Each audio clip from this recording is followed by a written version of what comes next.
रिमझिम पाऊस आणि फॅमिली शॉपिंगची जबरदस्त क्रेज. श्री रमेश टेक्सटाइल मध्ये सुरू झालीये धमाकेदार मान्सून ऑफर. सणासुदीसाठी साड्यांचे असंख्य प्रकार, latest ladies wear, trendy men's wear आणि लहान मुलांचे कपडे, सर्व काही एका छताखाली, तेही सर्वोत्तम दर्जात. व्हरायटी भरपूर आणि किमती तुमच्या बजेट मध्ये. आजच या Shri Ramesh textile, police station जवळ, कराड, तासगाव रोड, पलूस. की जय. छत्रपती संभाजी महाराज की जय.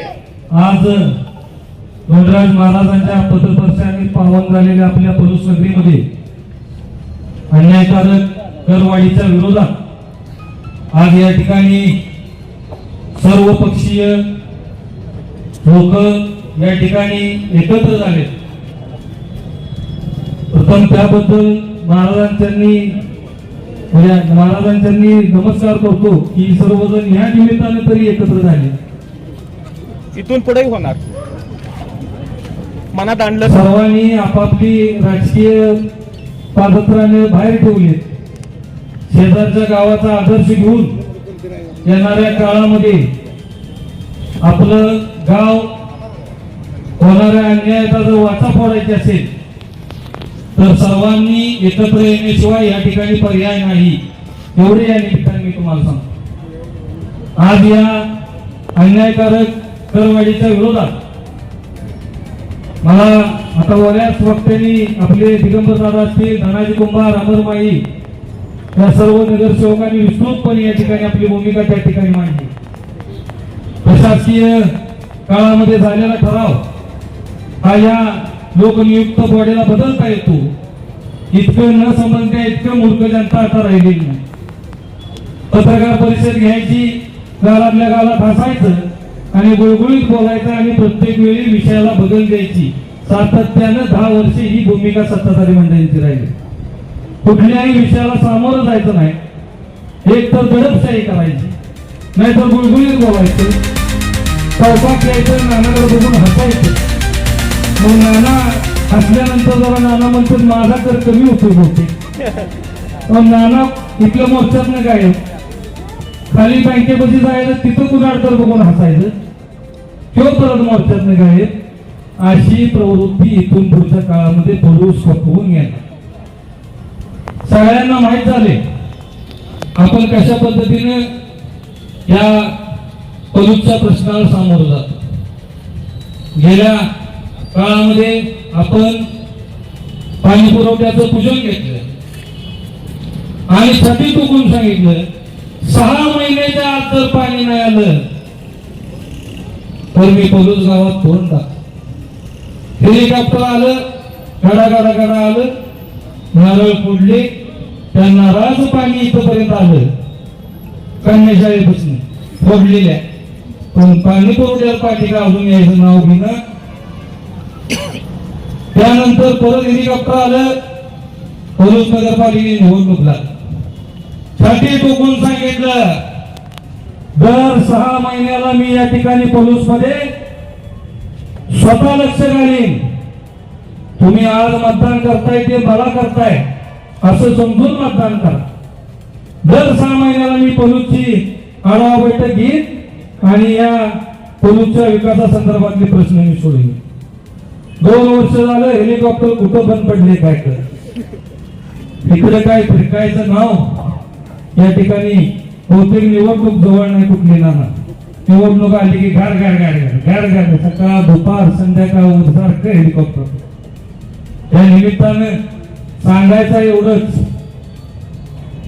कायम फसवाफसवीचं राजकारण, कायम गेले 10 वर्ष झाले जर पाण्याचा प्रश्न या ठिकाणी सुटत नसेल, 32 कोटी रुपये जे मंजूर झालेले होते ते तुम्हाला खर्च करायला जमत नसेल, 32 कोटीच्या झालेल्या मंजूर झालेल्या पैशामधून केलेले पाईपलाईनचं जर लिकेज तुम्हाला निघत नसेल तर तुम्ही का करवाढ करायची? कशासाठी तुम्ही करवाढ मागाल? आज घन कचराचा ठेका जो आम्ही प्रशासकीय काळामध्ये काम केले, आम्ही प्रशासनामध्ये मी स्वतः नगरसेवक म्हणून 5 वर्ष काम केले. पहिल्या वर्षीचा घन कचऱ्याचा ठेका हा 55 लाख रुपयाचा होता. त्यानंतर दुसऱ्या वर्षीपासून ठेका काका 1 कोटी गेला, आता 1 कोटी 84 वर गेला. काय गाव वाढलं का सावंतपूर सामील झालं का सांडगेवाडी यात सामील झाले काय कळाय मार्ग रस्ते तेवढेच गटारी तेवढ्यात स्वच्छता तेवढीच दर मात्र त्या ठिकाणी 54 लाखावरून 1,84,00,000 रुपयाचा आत्ताचा घनकचऱ्याचा ठेका आहे ज्याची मुदत संपलेली आहे प्रशासकीय काळामध्ये झाले पण त्या ठेक्यावर अनेक मोठे मोठे बोके तयार झाले नाही या प्रशासकीय काळामध्ये सुद्धा प्रशासकीय काळात या घनकचऱ्याचे सुद्धा आता मुदत संपलेली आहे पण त्याच ठेकेदाराला प्रशासकीय काळामध्ये सुद्धा बरोबर आहे का मुदतवाढ या ठिकाणी दिली आता सुद्धा आता कराच्या विषयाकडे मी येतो कराच्या विषयामध्ये आपल्याला प्रशासकीय काळामध्ये core project engineering and consultant private limited Amravati या कंपनीला आपल्या गावचा मालमत्तेचा सर्वे करण्यासाठी 75 लाख रुपयाचं टेंडर त्या ठिकाणी दिले गेले प्रशासकीय काळामध्ये सर्वे झाला प्रशासकीय काळामध्ये करवाढ झाली प्रशासकीय काळामध्ये त्यावेळी विरोध झाला 3000 हरकती त्या ठिकाणी डॉक्टर साहेब आपण घेतल्या आणि 3000 हरकतीमध्ये 1000 हरकती या पट्ट्याने घेतले त्यावेळी पळून सगळ्यात पुढे बँकेचे कर्मचारी भारतीय कर्मचारी याचे कर्मचारी कशाला हरकती घ्यावा आम्हाला मान्य नाही करवाढ मग आता काय साक्षात्कार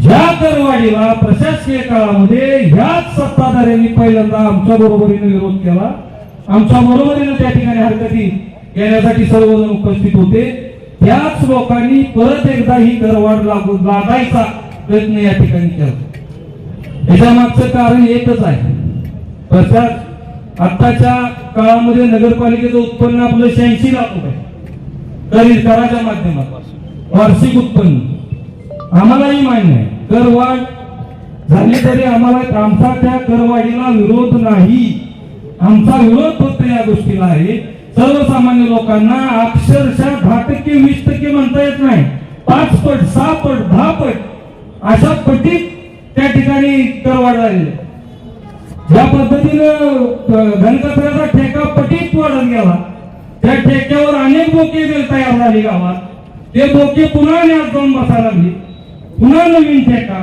पुन्हा नवीन बोका अशा पद्धतीचा कारभार या ठिकाणी चालू आहे मी या निमित्तानं सत्ताधारी मंडळींना एवढंच या ठिकाणी सांगतो आपण सर्वजण पलुसकर आहे कलम नगर परिषद अधिनियम 1965च्या कलम नंबर 112 नुसार प्रशासकीय काळामध्ये केलेले कुठलाही निर्णय मी कुठलाही असा म्हणतो कुठलाही निर्णय कराच्या संदर्भातला निर्णय बदलण्याचा संपूर्ण अधिकार हा लोकनियुक्त बॉडीला असतो पुस्तक काय तुमच्या एकट्याकडेच नाही बाजारात मिळते आम्ही पण वाचले त्यामुळे काही गोड बोलून लवाड बोलायचं काय कारण नाही आता दुसरा मुद्दा 5 कोटीच्या निधीचा तो दादाने ऐकवलं कोणी आणला कोणी नेला पण मी काय म्हणतोय नगरसेवक आले छत्री घेऊन बसाय मिटिंगला बसायला जागा नाही 5 कोटी घेऊन बिल्डिंग बांधली असतील नाही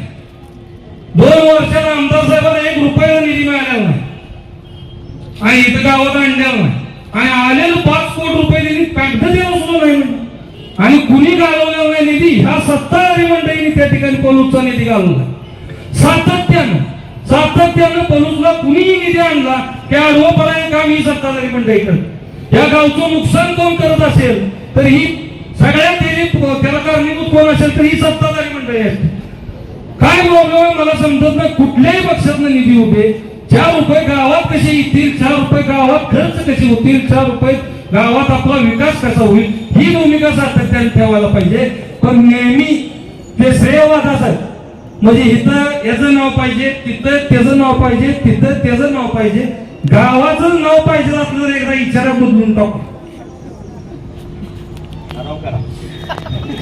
त्याला तर ठराव करा म्हणजे श्रेयवादासाठी गावाचं नुकसान नको असं माझं या निमित्तानं त्यांना सांग लोक भारतीय जनता पार्टी असेल आमचा राष्ट्रवादी अजितदादा गट असेल शरद पवार गट असेल शिवसेना दोन्ही गट भाजप एकच गट काँग्रेस अशी सगळी मंडळी ज्याच्या पद्धतीनं पैसे आणतील ते खर्चायचं काम आपण त्या ठिकाणी करूया. मी या निमित्तानं शेवट करतो. आता कुणवा कुणवी व्हायला लागल्या मध्येच घोटाळा उठली तर यामुळं इथं बी घोटाळा होईल नाही. त्यामुळे शेवट करतो. मला या मोर्चाच्या निमित्तानं सत्ताधारी मंडळींना एवढंच सांगायचं आहे की ही सुरुवात आहे. तुम्ही तात्काळ या ठिकाणी आमच्या मागण्या त्या ठिकाणी सांगतो. मागणीचं निवेदन आम्ही आणलेलं आहे. या सर्व नगरसेवकांच्या हस्ते आपण त्या ठिकाणी निवेदन द्यायचं आहे. आम्ही प्रमुख मागणी आमची अशी आहे, तात्काळ या करवाढीच्या ठरावाला स्थगिती द्यावी. ही विषय तुमच्या मीटिंग मध्ये चर्चेसाठी यावा, ह्याची जबाबदारी तुम्ही घ्यावी. ह्याच्यासाठी करवाढ स्थानिक समिती निवडावी, जेणेकरून प्रत्येक मालमत्तेचं विवरण करत असताना त्याचा सर्वे होत असताना योग्य होईल. ह्या करवाढीला स्थगिती देऊन फेर सर्वे त्या ठिकाणी आपण तात्काळ सुरू करावा. करवाढीला मी परत एकदा सांगतोय, आमचा विरोध नाही, पण ज्या घराची किंमत बांधताना 10 लाख रुपये आहे त्याची किंमत तुम्ही 50 लाख रुपये आता करवाढ करताना मांडवणी मूल्यावर केली. आता कशी केल्या माहित नाही, पण तो जो ज्या घराची करवाढ म्हणजे मूल्यांकन झालेलं आहे तो माझ्याकडे आला आणि म्हणला ही तेवढी हिका नगरपालिका आणि मी दुसरीकडे 10 लाखात घेतो, 40 लाख शिल्लक ठेवू. माझ्याकडे गिऱ्हाईक आहे. तर अशा पद्धतीचं म्हणजे एकेका ठिकाणचं मूल्यांकन. आता इथं सिव्हिल इंजिनियर 2-3 आमच्याकडे येत आहेत, राऊतदादा आहेत, तिथं संजय दाके आहेत, अनेक जण सिव्हिल इंजिनियर माहिती डॉक्टर साहेबांनी अभ्यास केलाय, दिगंबरदारांनी स्वतः अभ्यास केलाय. तर या ठिकाणी चुकलेलं आहे का, तर चुकलेलं आहे, मान्य करायला काय त्याच्यात कमीपणा नाही. आम्ही म्हणतोय फेर सर्वे. फेर सर्वे करत असताना त्या ठिकाणी त्या कुटुंबातील व्यक्ती उपस्थित असणं अनिवार्य. तिथं जर तिथं सर्वे केला म्हणते फेर सर्वे, त्याच्या सह्या कोणी जर लोक असं मान्य. आता मी घराची कागद परत काढली जाऊन गर्भीर नाव करून घेतली का काय, म्हणजे ह्या लेवलपर्यंत आता काळजी घ्यायची वेळ आली सत्ताधाऱ्यांच्या वागण्यामुळे. त्यामुळं माझं या ठिकाणी ह्या विभागाचे आमदार बाळासाहेबांना सुद्धा या ठिकाणी माझं आव्हान आहे. जसं दिगंबर दादांनी त्या ठिकाणी सांगितलं, जर का तुम्ही सांगलीमध्ये जाऊन जर करवाढीच्या विरोधामध्ये आंदोलन करत असला तर तुम्ही पोलीसमध्ये येऊन तुमच्याच लोकांच्या विरोधात आंदोलनाला बसायला त्या ठिकाणी यावं. आम्ही तुम्हाला सोबत घेऊ, एवढं तुम्हाला या निमित्तानं सांगतो. सत्ताधाऱ्यांनी येणारी करवाढीवर तात्काळ या ठिकाणी निर्णय न घेतल्यास आहे या सर्व कृती समितीच्या माध्यमातून पुढची दिशा आंदोलनाची किंवा मोर्चाची किंवा उपोषणाची किंवा नगरपालिकेला टाळा टोकण्याची ही त्या ठिकाणी ठरवली जाईल. हा इशारा समजून तात्काळ मीटिंग बोलवून सर्व नगरसेवकांना, या 5 नगरसेवकाचा या स्थगितीला इथंच पाठिंबा मी जाहीर करतो.